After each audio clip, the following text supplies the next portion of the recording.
for those that are on YouTube about to be watching this, I've got this will be episode 24.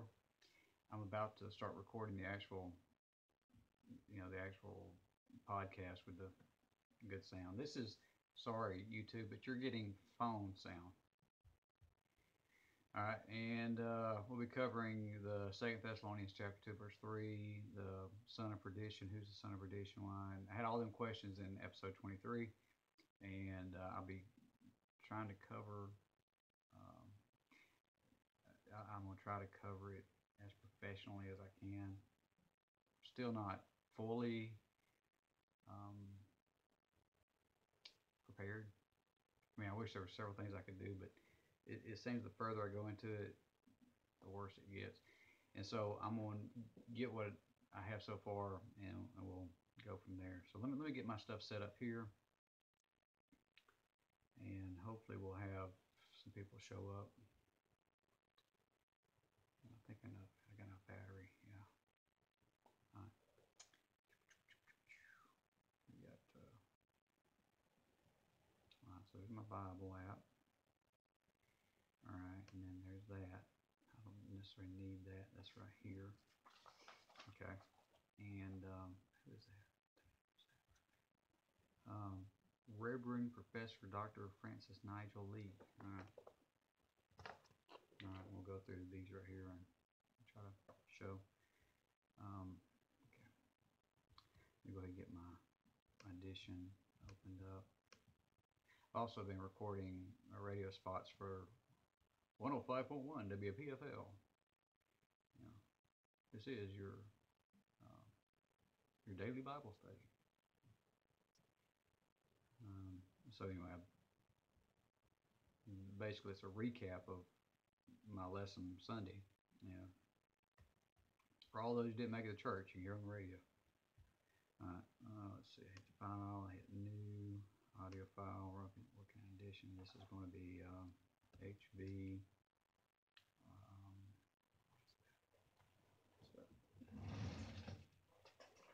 So we got HB, got the year, no spaces, the year 18, 01, 14,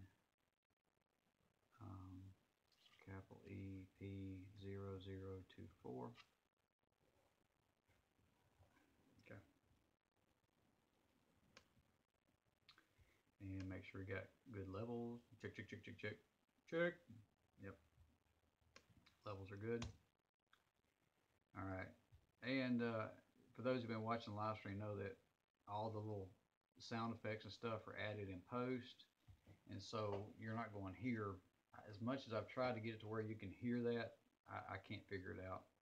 I'm sure in the live stream there's some way to do it with OBS software. I've got that, and I've got the Elgato game capture software, but I can't figure it out.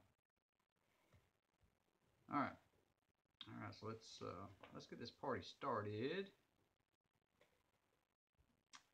Do I not have a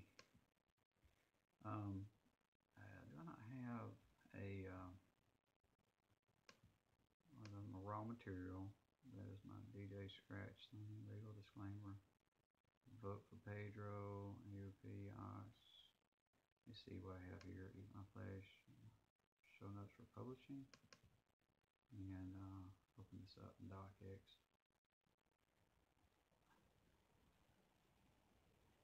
Yeah, welcome to. Yeah, okay. Ain't gonna help me. All right. Let's get this thing started.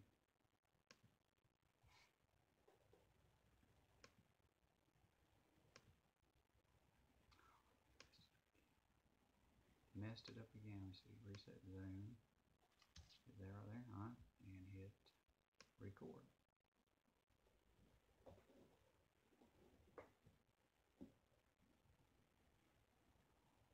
And in this beginning of being in a world of namby pamby Bible study, there stands a man bold and courageous enough to tackle the most difficult of the Bible passages. This man is your host, Brian Go. This is the Hard Versus Podcast. All right. And that's my son Sam. All right. Welcome to the Hard Versus Podcast, episode 24. the man of perdition. Now, I had, prior to this being published and having the thing on YouTube as well, I had mentioned a whole bunch of questions about going through in Second Thessalonians chapter 2 and verse 3, where we find the son of perdition. I had done one prior to that on the Antichrist. The disclaimer that if you're wanting to know what most people are considering the Antichrist, and even some of the commentators that are supposed to be scholarly men, they were like, and this is the Antichrist, the son of perdition, and they put those two together, and I don't see how necessarily they put those. It's two separate events, and referring to, the Antichrist as being a future event, and that somebody will emerge and will be a world power and will show himself to be, with miraculous powers and stuff like that. Well, in Second John, First John, First John is really the only place we find about the Antichrist, and it does not really go along with the son of perdition. So what am I talking about? Second Thessalonians chapter 2. Actually, let's start at verse 1. I mean, we got time. We go to Second Thessalonians chapter 2 and verse 1. Now we beseech you, brethren, by the coming of our Lord Jesus Christ and by our gathering together unto him. Verse 2. That ye be not soon shaken in mind, or be troubled, neither by spirit, nor by word, nor by letter, as from us, as that the day of Christ is at hand. All right, and then this is where we have the verse that's hard here in verse 3. Let no man deceive you by any means, for that day shall not come, except there come a falling away first, and that the man of sin be revealed, the son of perdition. There's the son of perdition. All right. Let's keep going. Verse 4. Who opposeth and exalteth himself above all that is called God, or that is worshipped, so that he as God sitteth in the temple of God, showing himself that he is God. All right, and verse 5 I'll add for good measure. Remember ye not that when I was yet with you, I told you these things. Verse 6. Now ye know that what withholdeth that he might be revealed in his time. There's something that's withholding. I keep going. Verse 7. For the mystery of iniquity doth already work. Only he who now letteth will let until he be taken out of the way. Verse 8. And then shall that wicked be revealed, whom the Lord shall consume with the spirit of his mouth, and shall destroy with the brightness of his coming. All right. Now, I'd asked several questions about who the son of perdition was. How is he going to sit in the throne of God, in the temple of God? How is he going to show himself to be as God? What is this force that is holding it back? And that till the time that will be let go, or till it will be released, I guess you'd say. And even in verse 9 it says, even him whose coming is after the working of Satan, without powers and signs and lying wonders. Where is that? Now, something I had done, I thought it would be interesting to go back and see like the old patristic fathers, and that's a big word, meaning those writers that wrote. The patristic writers were several centuries after the Bible, and it was those that were writing, concerning those things they were concerned with: Gnosticism, heresies, and interpretation, even hermeneutics and stuff about how to interpret Bible verses. And I went looking, and in the process of looking, I found a pretty good article, and I'll get to that in just a minute. I do want to put some preliminary things out there. First of all, that those that may be listening don't know anything about perdition, that fancy word that means something that's bad. We know it's something bad, something sinful, something that's evil. But what does the perdition mean? And one of my elders was kind enough to bring me some notes. He actually went through and did the research as far as the scriptures, that word perdition, and what it means. And Pete, I appreciate you doing that. My good elder, Pete Davis. He gave me this definition: perdition, the state of the damned, destruction. And it made me think, well, what is the Greek word? What does the Greek say? And looking at the Greek, he's right on it, because as you look through you see verse 3, perdition. Um, on the Strongs, it's apolia, apolia, apolia. I don't speak Greek. Uh, it is presumed derivative of G622, which I don't know what that is.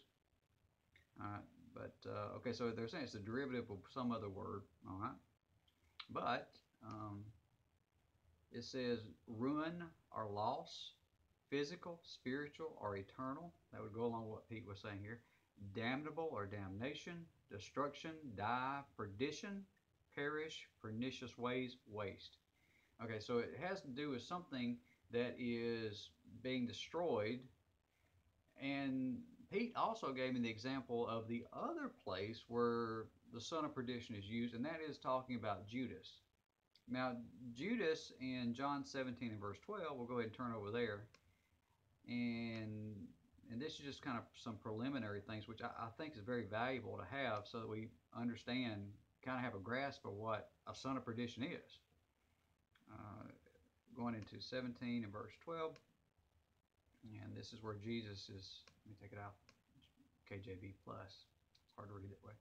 All right, John 17:12, it says, while I was with them, Jesus is speaking, while I was with them in the world, I kept them in thy name. Those that thou gavest me, I have kept, and none of them is lost, but the son of perdition, that the scripture might be fulfilled. He's talking about Judas, okay? So there's a son of perdition that Jesus is talking about that he well knew about, Judas Iscariot.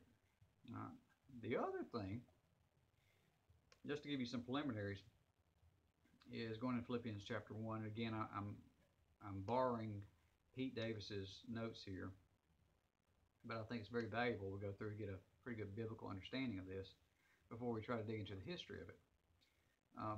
Philippians 1:28, it reads, and nothing terrified by your adversaries, which is to them an evident token of perdition or destruction, but to you of salvation and that of God. And he's talking about those who are giving the Christians a hard time. They're persecuting the Christians. He's saying they are going to have perdition or destruction. Okay, there's the other place that word's used. It doesn't say son, but it says the people will have perdition. All right? And then he also gave the possible link between the Antichrist and 2 Thessalonians 2 and 3. Let me see here. 2 Thessalonians 2 and 3. Where we were. Yeah, the son of perdition. Well, okay, no, I'm sorry. I'm messing up his notes. Revelation 17 is where we need to go. Revelation 17 and verse 8. And this was pretty interesting to see that, talking about the beast. All right, Revelation 17:8. And the beast that thou sawest was, and is not, and shall ascend out of the bottomless pit, and go into perdition. And they that dwell on the earth shall wonder, whose names were not written in the book of life from the foundation of the world, when they behold the beast that was and is not and yet is. Okay, so you've got the beast, whatever that beast is in Revelation. We're not going to get into that, but also going toward perdition. There's a group of people going toward perdition. Go down to verse 11. And the beast that was and is not, even he is the eighth and is of the seventh, and goeth into perdition. So whatever this beast is also going to perdition. The other thing is, as you go through the scripture, there's places that talk about that people are thrown into perdition.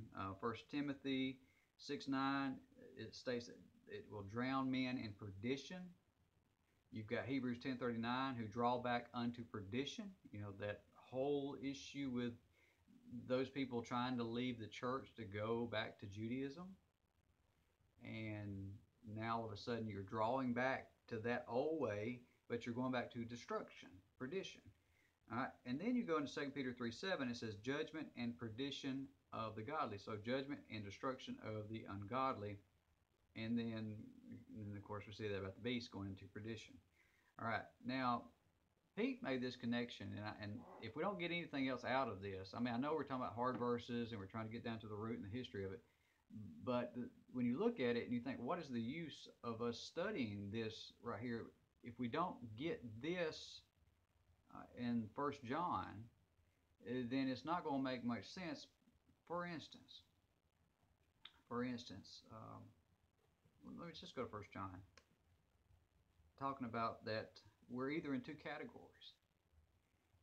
We keep seeing these people about perdition and destruction and all that. Well, we need to consider where we are, because there's two camps, and that's shown in First John chapter 3 and verse 10. So First John chapter 3 and verse 10.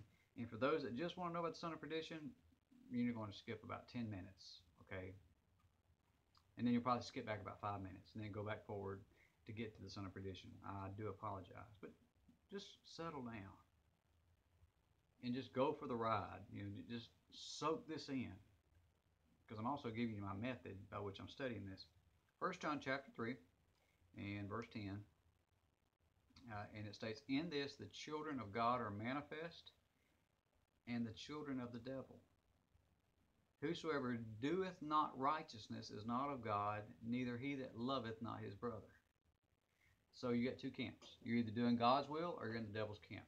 You're either going to be saved or you're either going to be to destruction. So if there's nothing else you want to get from this, just realize that if you're not right with God, then you're wrong with God, and destruction is what's awaiting you. All right, so now to the specifics.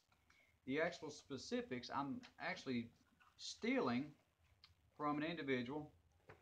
Don't agree with everything he says, but his historical reference and the way he places this stuff. Remember, in the questions I had asked in episode 23, is that if we can answer these questions, that as you start at the first, there's a falling away. Well, there's several fallings away, so that doesn't narrow it down.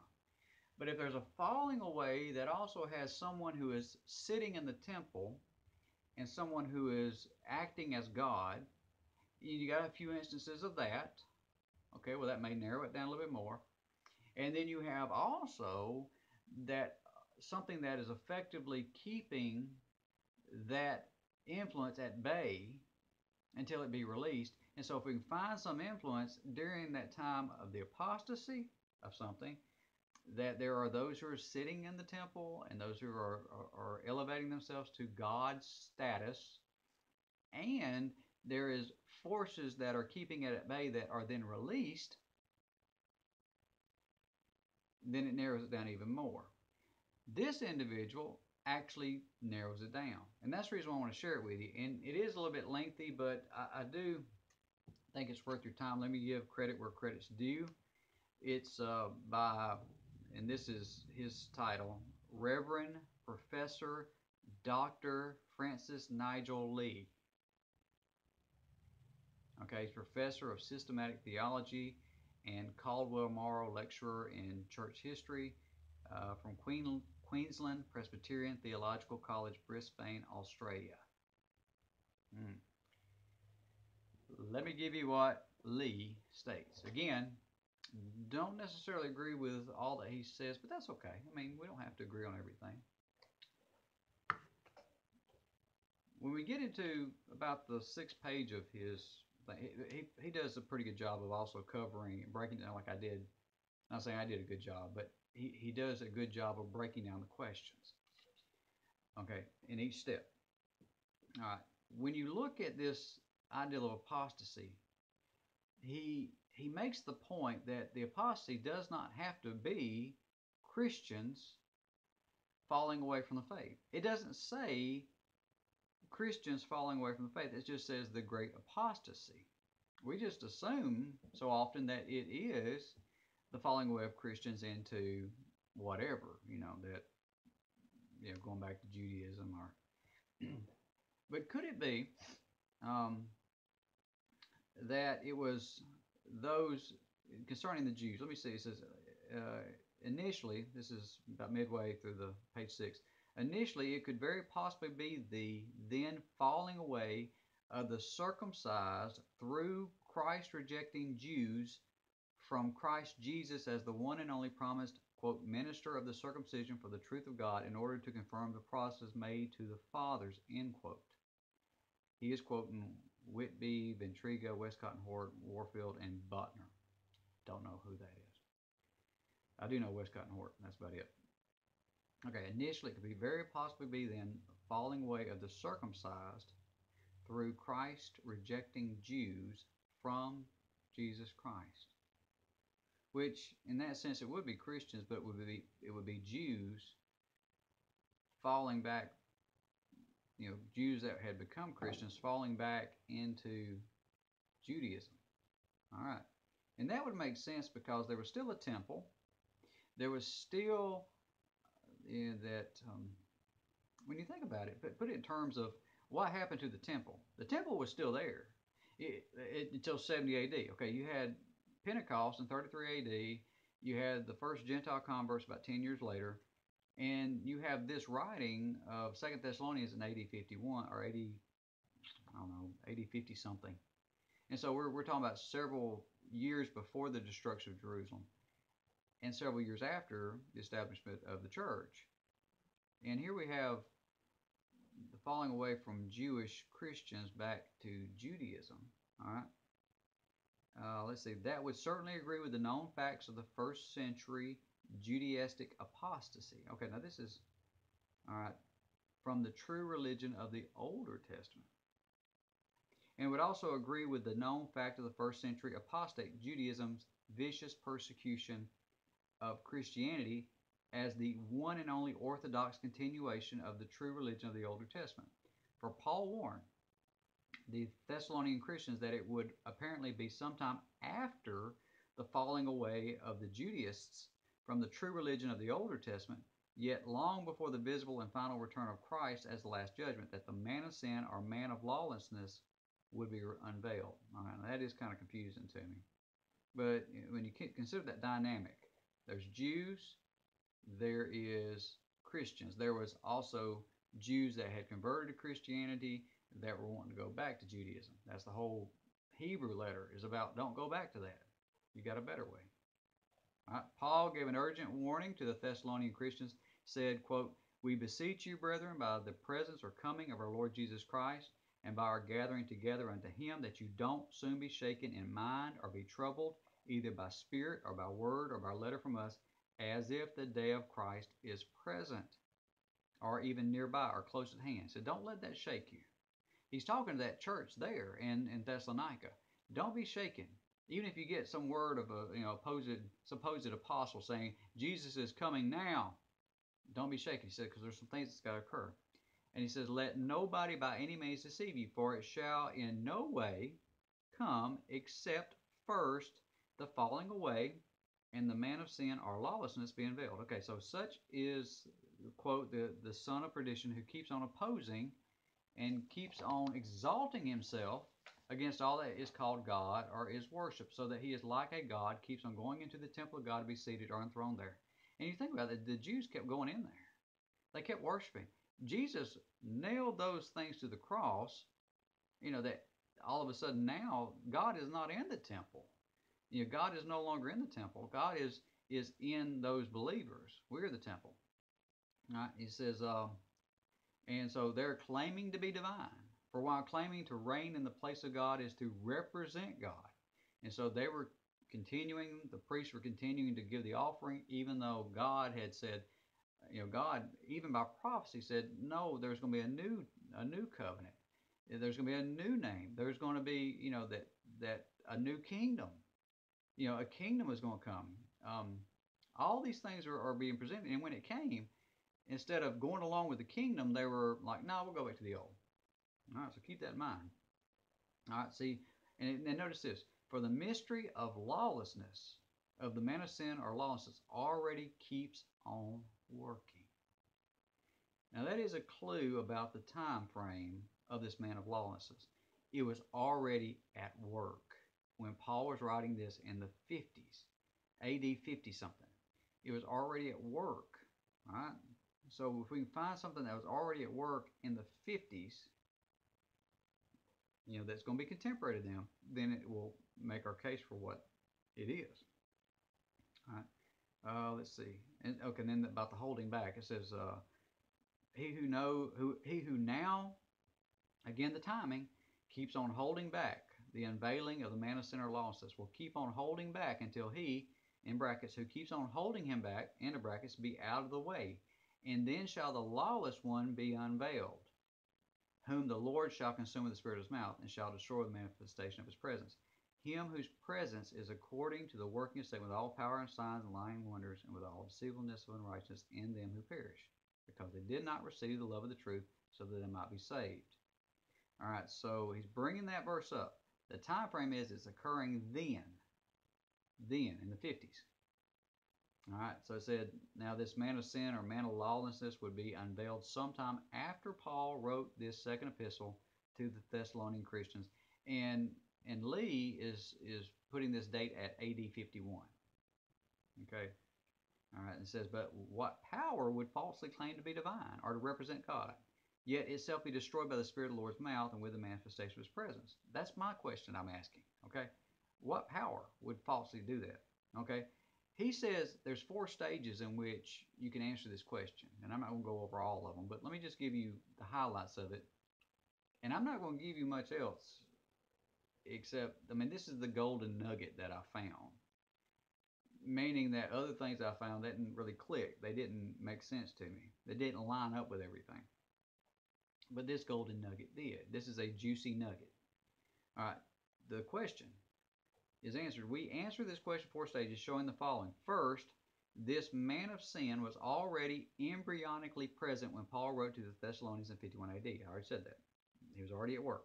Second, the man of sin would only begin to persecute Christians in earnest after another equally well-known power, a restraining power that kept on holding back the unveiling of the man of sin, has been removed. And what other powers are there? There's a power of the Jews, you know, the Judaizers that were still in the temple. There was the power of the Romans. So you got 2 powers there. And you think, well, who's restraining who? That's the question. Was the Jews restraining the Romans, or were the Romans restraining the Jews? Well, it depends on how you look at it. And I'll get to his point about who's restraining who. All right. Equally holding back, unveiling of the man of sin has been removed. Third, the man of sin in its initial phases is altogether compatible with its identification as the power of heathen Rome. Okay, now this is his deduction. The man of sin in its initial phases is altogether compatible with its identification as the power of heathen Rome. So the man of sin is Rome?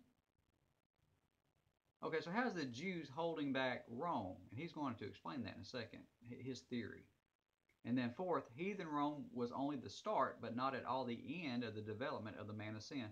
And then he goes on and he talks about the papacy and all that.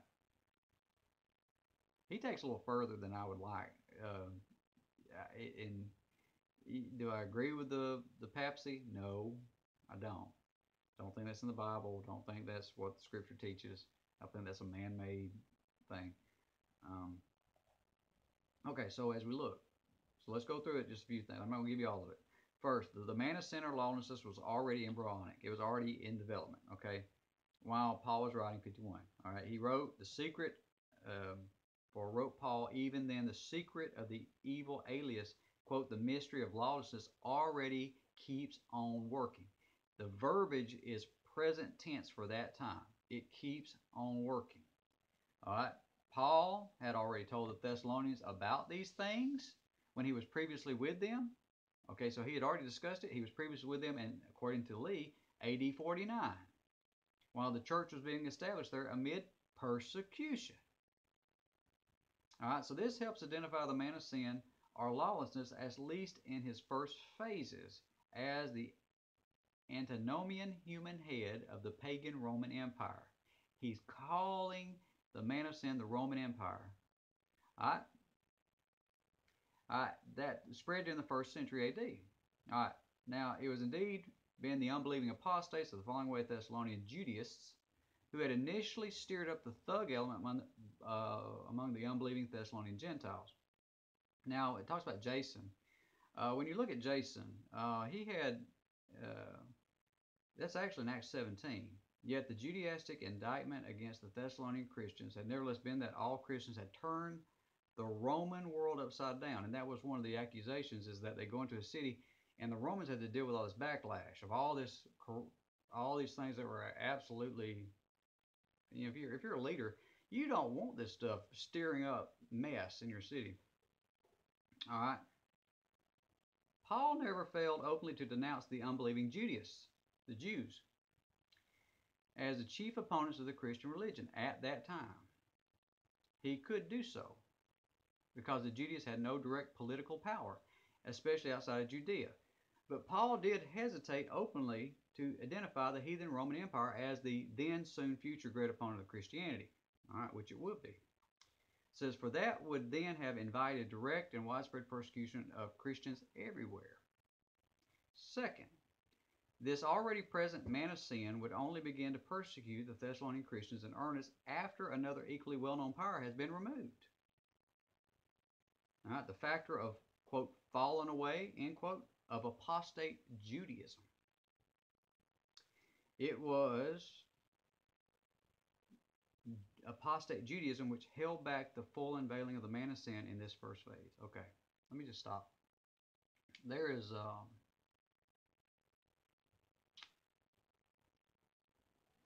he is stating, Lee is making the case that Judaism was holding back the power of Rome. And in a way it was, because the Jews had somewhat made peace with the Romans. You know, they allowed them to have their temple, they allowed them to have their worship, they allowed them to do things that their way.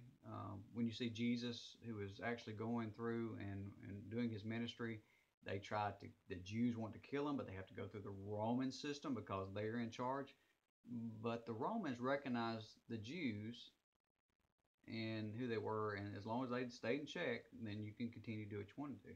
And they just looked at Christianity as just another offshoot of the Jews. And so it wasn't until the Jews get taken out of the way, which the Jews are going to have an uprising, and that's why the temple gets destroyed in AD 70. All right, so as Paul told the first century Thessalonian Christians, and now you know what keeps on holding back. So they're familiar with this. The unveiling of the man of sin and the son of perdition, who will keep on going into the temple of God to be enthroned there.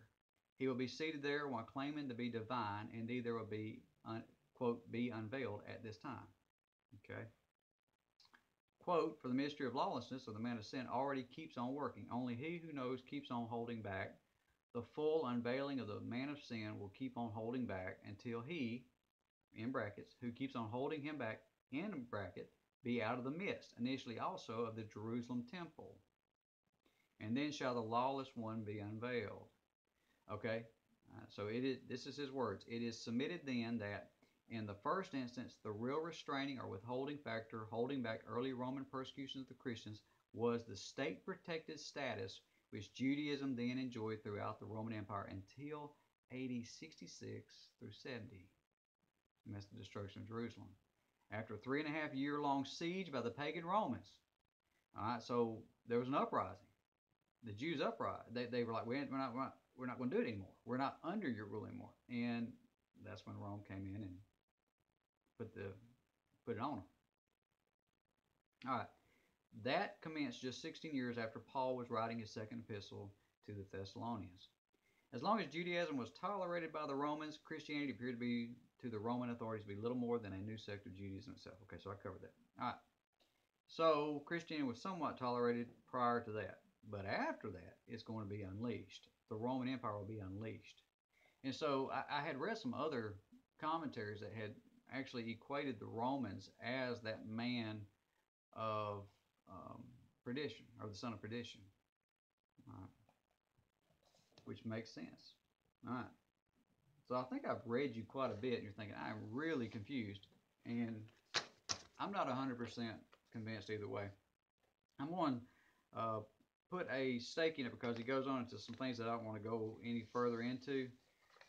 But I think it's enough to start the study to get and look at the history of it and see what makes, I would say, makes sense in that historical setting. I think we do a great injustice by taking that and going and saying it's a future sense, because there's a lot of things that are not. Number one, they were already accomplished. You know, all these things are accomplished, and then to say, well, it's going to be accomplished again later on, and it's going to be really, really bad. Well, I think a lot of that's fantasy. You know, that it's unwarranted to go that far with the interpretation of it. Now, in the end, well, you know,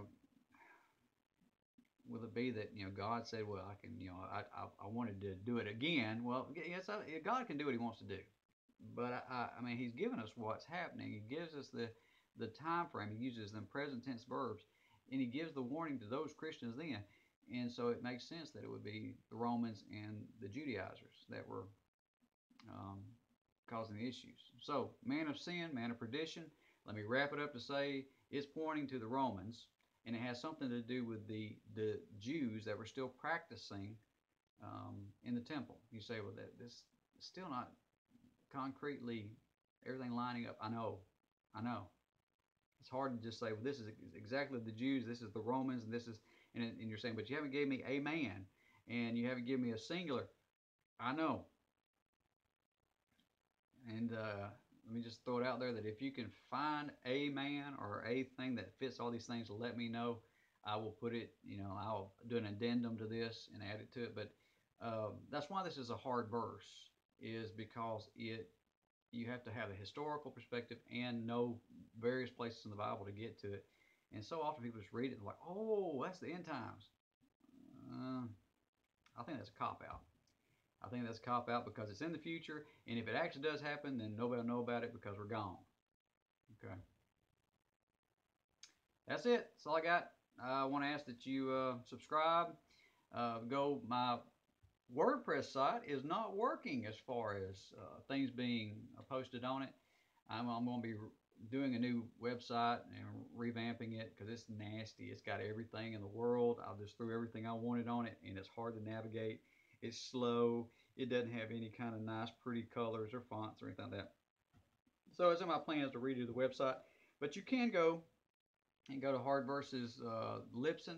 It's Hard Versus, I think, .libsyn.com. I believe that's what it is. Or you can do a search for Hard Versus. I'm on Stitcher, iTunes, TuneIn Radio, Google Play Music.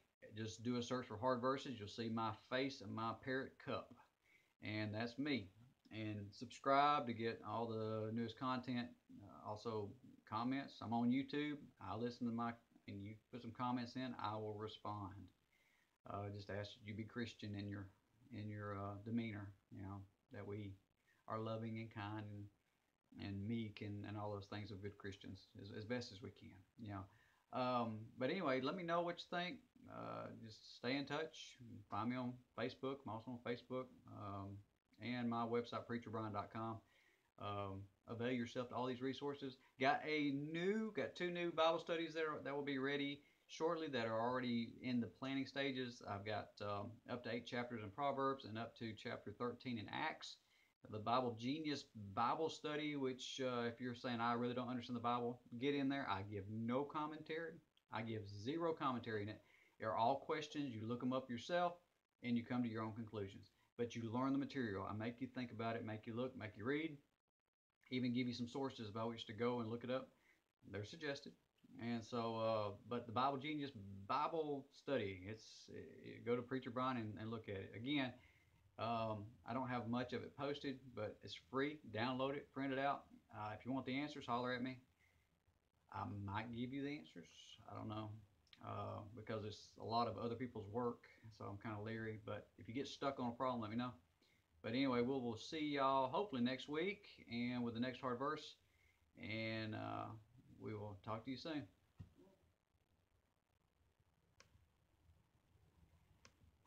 I got 34 minutes on that. Just 39 minutes. YouTube, thanks for being with me. I hope to see y'all next week. I want to post this very unceremonially on the web. Go look at the podcast. It will be better quality. It's for this right here. I'll do compression, EQ, and all that, make it sound pretty, and put all the little sound effects in it and edit out all the junk. And but I'm glad y'all joined me.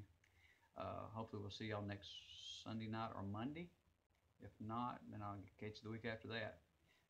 But anyway, going back to Houston, went to Birmingham Friday, going to Houston the week after that, so it might not happen. But we'll talk to you soon.